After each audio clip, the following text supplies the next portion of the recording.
Assalamualaikum warahmatullahi wabarakatuh. Halo teman-teman semua, kembali lagi bersama saya Muhammad Syaputra.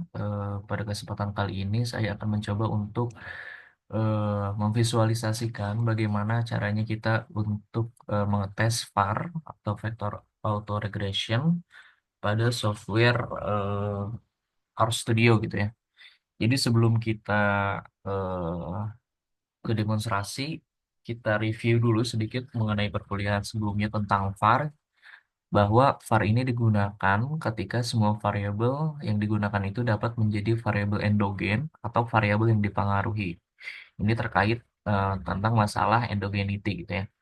Jadi endogenity ini berkaitan dengan model simultan sehingga var ini muncul untuk mengatasi masalah endogenitas. Kemudian eh, var sendiri definisinya yaitu eh, vektor autoregresif, itu merupakan garis lurus yang mempunyai arah. Kemudian dalam antar variabel juga memiliki arah hubungan timbal balik secara positif atau negatif gitu ya. Jadi setelah kita apa namanya paparkan bahwa sebenarnya VAR ini itu model statistik yang digunakan untuk menangkap hubungan linier antar variabel, eh, tentunya variabel time series atau deret waktu yang saling mempengaruhi satu sama lain secara simultan, gitu ya. Jadi kita langsung aja buat demonstrasinya.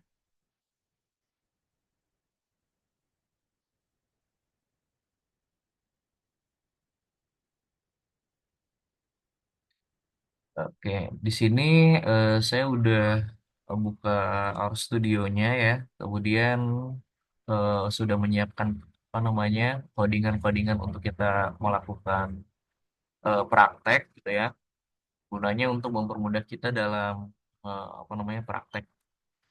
Kemudian kita langsung aja impor datanya di menu file, kemudian impor dataset, kemudian dari Excel,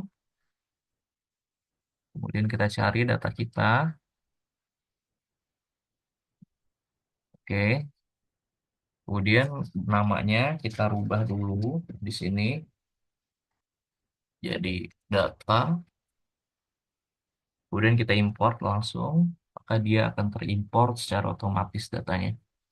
Nah, kemudian eh, sebelum kita melakukan uji gitu ya, uji VAR, tentunya kita harus menyiapkan packages atau apa namanya alat bantu kita untuk memudahkan kita dalam eh, praktek gitu ya. Di sini ada ATSA, URCA, VAR, T-Series, Workcast, GGP, log 2. Ini kita blok, kemudian kita run. Setelah di run, ini udah masuk ya. Kemudian kita akan men-set data ke data time series. Nah, sebenarnya di sini data yang digunakan atau variabel yang digunakan itu ln imani sama ln m1. Jadi kita akan men-set data set data ke data time series ini gunanya untuk menghilangkan variabel-variabel periode imani dan M1 gitu ya. Kemudian eh, kita start date-nya itu dari tahun 2009 M1 dengan frekuensinya 12 atau bulanan gitu ya. Jadi kita langsung aja kita blok si codingannya kemudian langsung kita run. Nah, di sini datanya udah muncul ya, udah masuk ya. Dan di sini nggak ada data yang apa namanya kosong gitu. Kemudian eh, tentunya dalam semua uji itu kita harus melihat stasioner gitu ya, uji stasioner. Nah, selalu saya ulang-ulang bahwa uji stasioner itu ada dua, ada uji formal dan uji non formal. Nah, kita akan melihat visualisasi atau plot datanya itu merupakan masuknya ke uji non formal. Kita lihat si plotnya.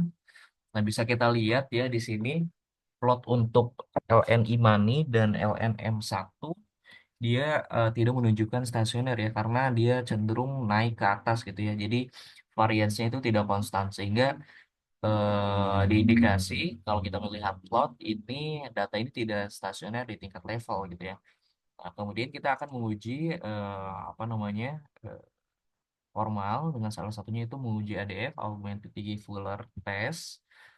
Di sini kita lihat ya, eh, untuk apa namanya uji stasioner pada tingkat level untuk LNI Money kita run.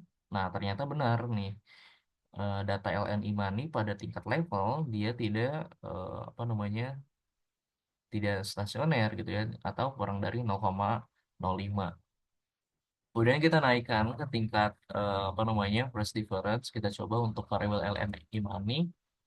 Nah, ternyata dia tuh baru stasioner di tingkat first difference gitu ya.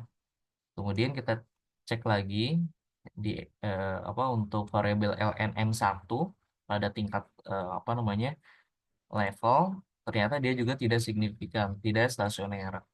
Sehingga kita naikkan ke tingkat apa namanya first difference gitu. Nah, dia baru stasioner di first difference. Artinya variabel LNI money dan variabel NMM1 dia stasioner di tingkat first difference. Kemudian setelah kita mengetahui apa namanya eh, dia stasioner di tingkat first difference, langkah selanjutnya yaitu kita akan menentukan leg optimum gitu ya. Nah, gunanya leg optimum ini kita untuk melihat leg terbaik yang diberikan oleh RStudio pada data kita. Nah, kita blok aja, kemudian kita run.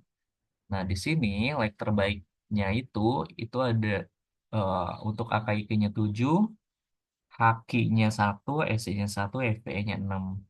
Nah, jadi kita udah menemukan model terbaik data dari LN e-money dengan LNM1. Gitu ya.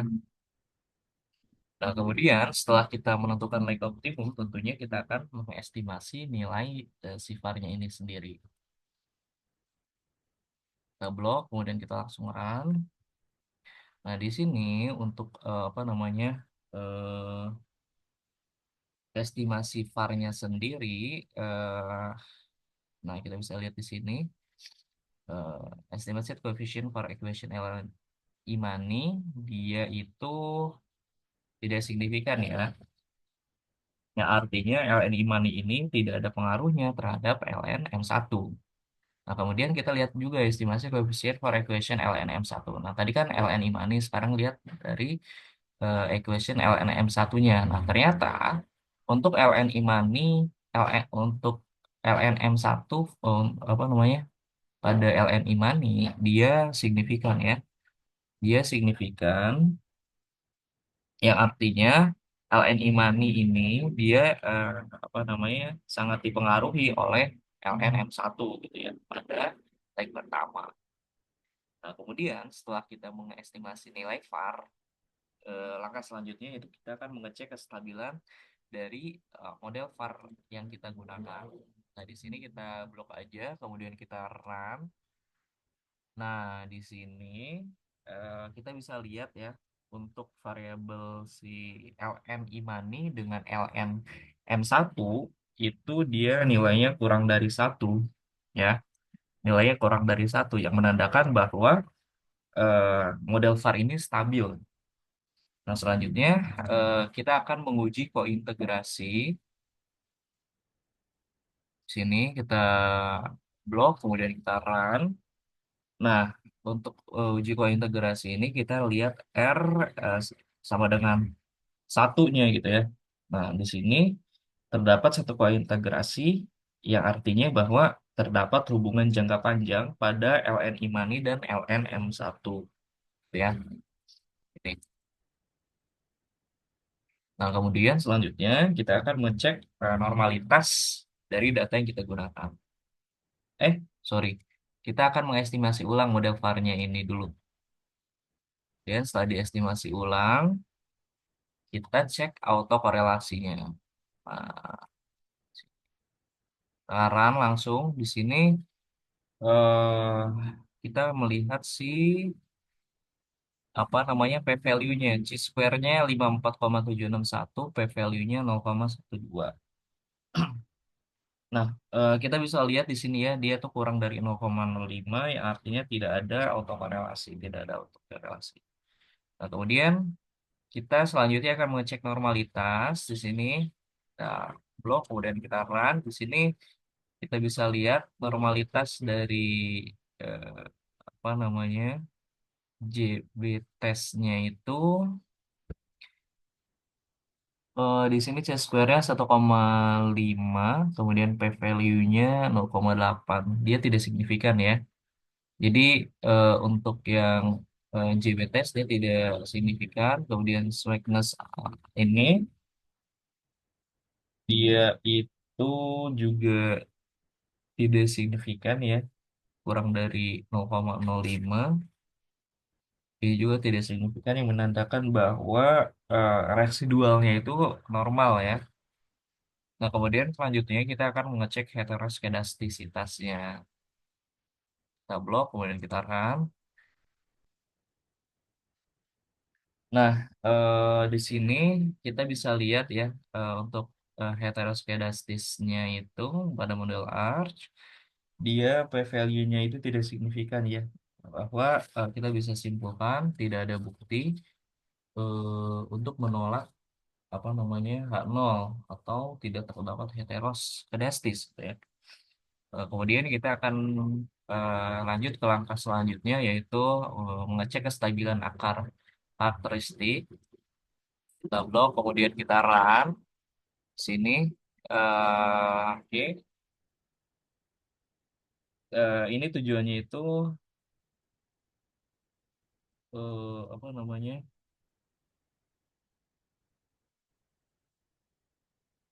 untuk melihat akar ya, untuk melihat akar. Nah, di sini dia apa namanya ada titik bulat ini ya yang menunjukkan bahwa akar polinomial karakteristik pada model VAR. Nah, sumbu vertikal itu menunjukkan nilai modulusnya, sedangkan sumbu horizontal di atas 1,0 menunjukkan batas stabilitas. Kemudian kalau misalkan kita interpretasi bahwa semua akar berada dalam lingkaran satuan dengan nilai kurang dari satu, yang artinya model dari VAR sendiri stabil dan stasioner. Nah, kemudian kita akan melihat eh, kita akan menguji eh, Granger causality. Nah, di sini kita langsung run aja. Bentar, ini kita coba cek satu-satu ya. Sini yang LNI money kita lihat supaya kelihatan gitu ya satu-satu. Nah, untuk yang apa namanya uji Greger causality untuk si LNI money, dia di sini F testnya 3,8. Kemudian P value-nya itu kurang ya dari 0,05, yang berarti memang mau apa namanya uji Geringer ini gagal menolak hipotesis H0. Nah, sedangkan pada oh iya, untuk H0 ini memang tidak ada instantaneous causality nah, between LN ini dan LNM1. Nah, kita lihat lagi nih si LNM1-nya. Nah, untuk LNM satunya ini dia FF F testnya itu 11,8 dan P value-nya 0,00008, yang menandakan bahwa untuk LNM satunya ini dia justru terima H0 ya. Kalau misalkan yang tadi LNI maninya dia tolak H0, sedangkan untuk LN apa namanya M1 dia terima H0 gitu. Kemudian kita lihat analisis IRF-nya untuk LNI Money dan LNM1. Nah, di sini kita bisa lihat ya yang apa namanya 95% ini bootstrap, kemudian yang 100-nya ini dia runs gitu. Nah, kemudian kita akan melihat forecast errornya. Nah, ini saya nggak tahu kenapa ya, karena sudah saya coba berkali-kali, ini gambarnya tetap tidak muncul Jadi apakah dia terlalu besar gambarnya atau bagaimana?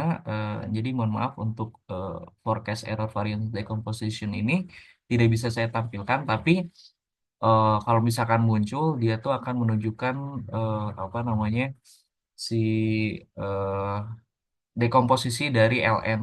Lebih besar mana sih dekomposisi dari LN IMA-nya atau si apa namanya LNM1. Mungkin sekian pemaparan atau demonstrasi dari saya mengenai uji VAR menggunakan RStudio.